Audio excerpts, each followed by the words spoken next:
Hi and welcome to the next Formula 1 2010 Dev Diary.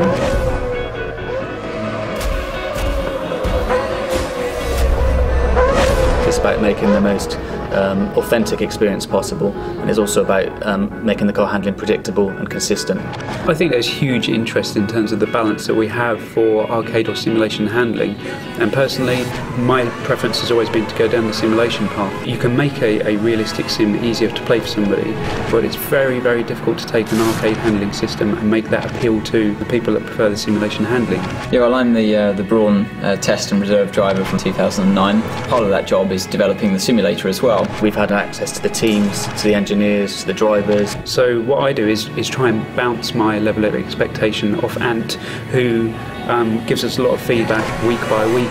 The onboard footage, when you see on TV, they always look incredibly easy to drive. When you're inside the cars, they're so much more twitchy and nervous. That's one thing that's incredibly hard to get right unless you've got someone that's actually driven these cars, especially in the slow speed corners where you have no downforce. As soon as you get them up to high speed, they work in a completely different range. We do want a very simulation experience. You've got the inclusion of aero, which changes the handling of the car completely. We're tailoring the car handling to a very different market, to that Dirt 2 and Grid. You know, they're very different cars, very different handling. It's not just about lapping the circuit, it's about being able to be consistent. The fans of F1 are very passionate and very knowledgeable, and we want to feed them the most authentic experience. And I think it's very important not to blunt the experience of driving a Formula 1 car, but when you start applying the driving aids, to kind of make it accessible without losing the fun parts. You want to make it to the point where it's just playable to enjoy, but also to be reasonably difficult as well. You can find that point where it's exciting, you're consistent, it's about feeling as though you're that hero driver. We've got the real world numbers. We want the players to experience everything that the driver experiences.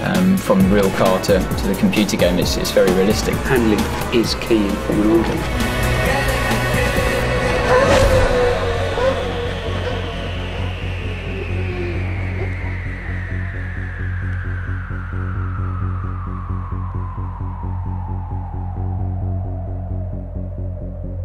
You got the fear.